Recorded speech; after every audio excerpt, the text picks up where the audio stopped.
Meantime, let's bring you updates on the war in Russia, in Ukraine, I meant to say now, between Russia and Ukraine. But in the meantime, U.S. President Donald Trump has failed to secure a deal with Russia's Vladimir Putin to end the war in Ukraine.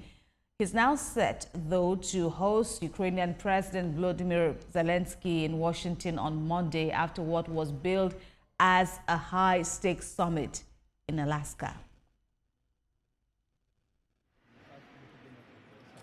On U.S. soil for the first time in more than a decade, Russia's Vladimir Putin was welcomed with a red carpet reception in Alaska, sharing smiles and handshakes with U.S. President Donald Trump. Despite the warm welcome, President Trump left his most high-stakes bid yet to end the war in Ukraine without a deal. The U.S. president had warned of very severe consequences for Moscow if President Putin refused to halt the fighting. Instead, the Russian leader walked away with recognition on the international stage and without new U.S. sanctions. There's no deal until there's a deal. I will call up NATO in a little while. I will call up the various people that I think are appropriate, and I'll, of course, call up President Zelensky and tell him about today's meeting. It's ultimately up to them. They're going to have to agree with what Marco and Steve and some of the great people from the Trump administration who have come here, Scott and John Radcliffe, thank you very much. But we have some of our really great leaders. They've been doing a phenomenal job.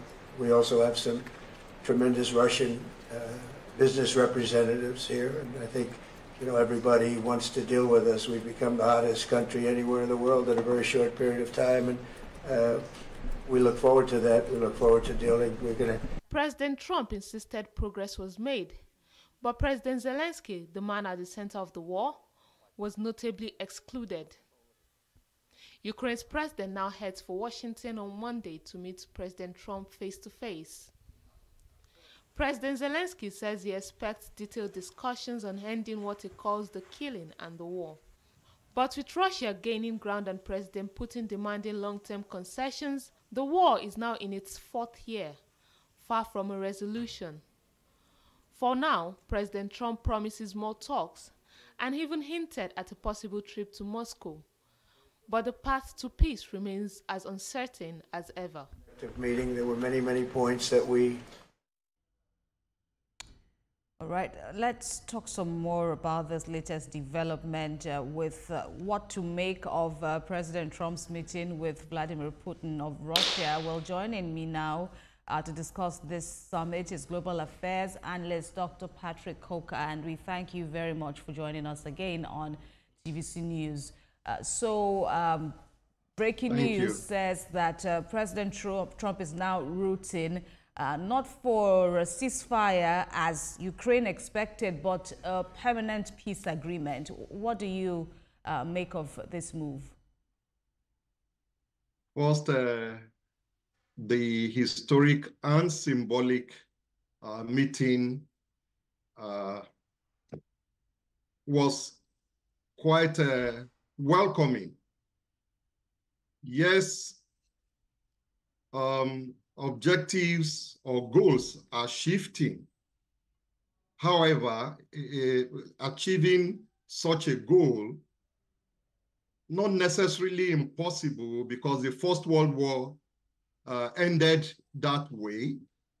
But in the situation we have now, a ceasefire will probably help to stabilize things while discussions and agreements are proceeding amongst all the parties involved. But it remains to be seen how he will achieve a peace agreement without the ceasefire. Right. So would I be correct to say that you get, as a postmortem now, some form of gains? You see some form of gains emanating from the summit between President Trump and his Russian counterpart, as against the sense of betrayal that Ukraine is reported to be feeling now with the fallout of the meeting? From this end, I believe there are gains. I will start with the Russian. President Putin definitely had the largest gain, as this meeting brought him to international relevance, unlike when he was he was not necessarily having contact with the West, as it were.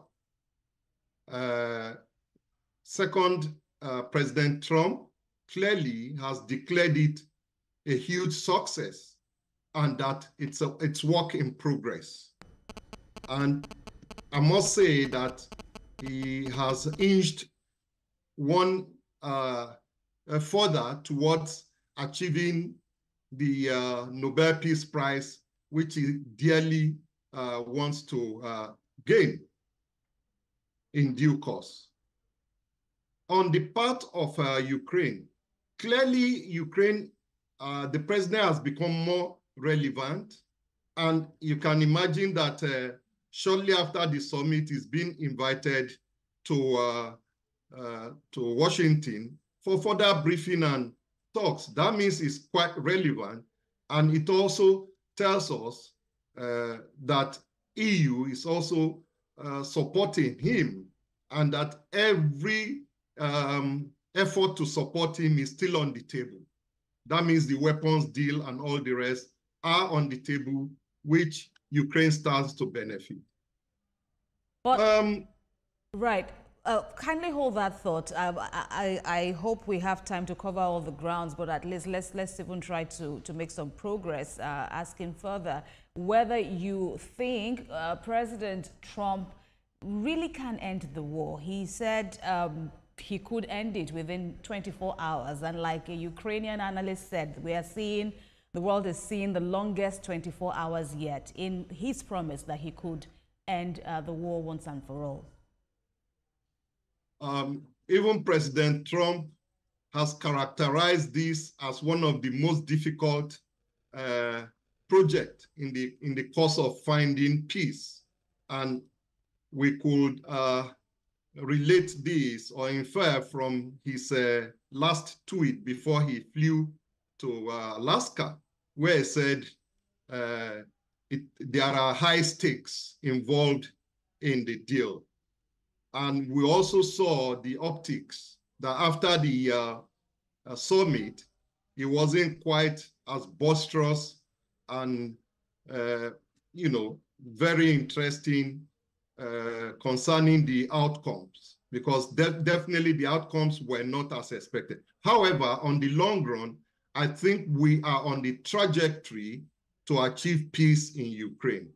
Clearly, the next few days will determine where we're heading for, especially when President Putin himself has committed in a way towards achieving peace. Of course, with the caveat that Russian interests must be protected. Right, and indeed you're right. President Putin is quoted as saying he's sincerely interested in ending the conflict, but it does remain to be seen as to how he intends to go about that, if he's going to put actions to his desire. So there is a planned meeting between Ukrainian's president and Donald Trump on Monday. There was, of course, an earlier one widely publicized, looking at the back and forth, the tongue lashing, so to speak, by President Trump. What do you foresee will happen now? First, I foresee a much welcoming meeting, unlike the previous days and months. Second, President Zelensky, we have the privilege of being briefed by a global leader on the outcome of the meeting. Of course, there will be discussions about compromises, and I think Ukraine and Ukrainians will eventually be part of taking a decision concerning what happens to Ukraine. The outcome of this meeting clearly will inch the world towards peace. And on the other side, it's likely to get us to solving the problem through other means. Well, let's hope that your hope materializes. Dr. Patrick Coker, we thank you for your contributions on The World Now. Thank you.